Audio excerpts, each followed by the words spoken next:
This is National Native News. I'm Antonia Gonzalez. Senate Democrats fear the implications of sexual assault allegations against Supreme Court nominee Brett Kavanaugh could be harmful for Native American women.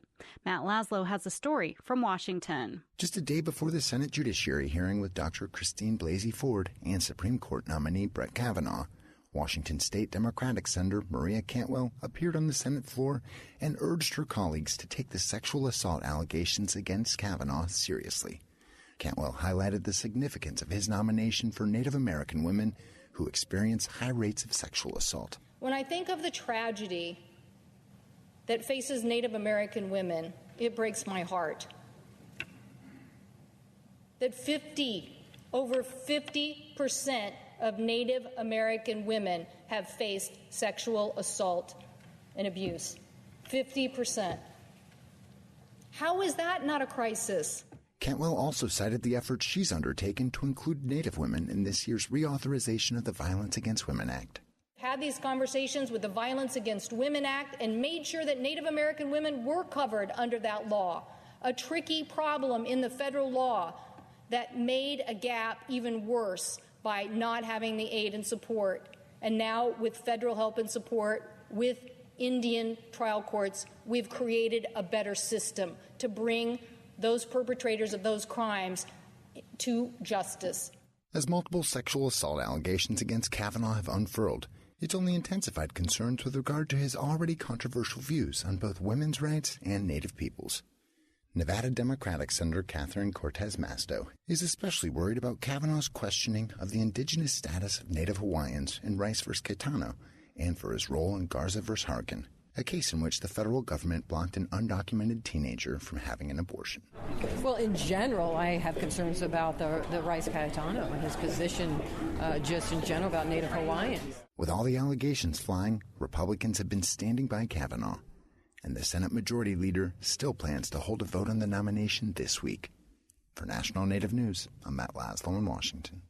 A group of U.S. senators Wednesday introduced the Native American Voting Rights Act. The legislation seeks to provide resources and oversight for Native Americans to have equal access to the electoral process. Some provisions address equal treatment of tribal IDs and require language voter assistance. The legislation comes after recent tribal consultation with the Senate Indian Affairs and Rules and Administration committees.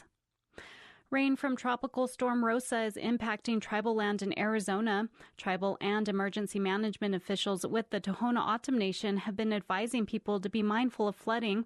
Shelters have been set up for those who cannot get to their homes due to impassable roads from high water. On Wednesday, officials were closely watching a dam, which has already reached capacity, and are warning the public to stay clear of the area. This week, remnants of the storm hit many parts of the Southwest with record rainfall. The Canadian government announced Wednesday it will conduct a new consultation effort with First Nations on the Trans Mountain Pipeline Expansion Project. During a press conference, government officials said the consultations will be with more than 100 First Nations. A court recently quashed the approval for the project, saying there was not enough input from Indigenous communities, and also pointed to failures in environmental assessment. Some Indigenous leaders and Native politicians are skeptical First Nation voices will be heard, as Canadian government officials, including the Prime Minister, insist the pipeline expansion will be built. I'm Antonia Gonzalez.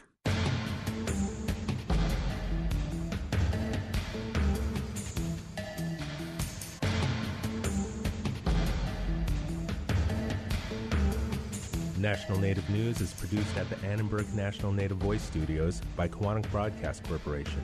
Funding is by Odawi Law Group, provider of Indian Law Solutions, and by the Corporation for Public Broadcasting, with support from the Public Radio Satellite System.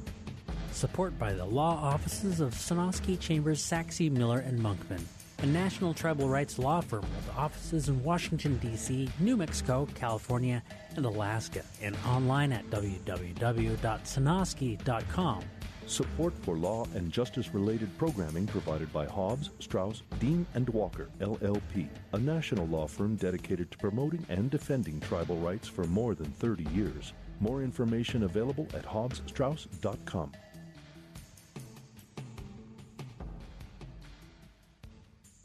Native Voice One, the Native American Radio Network.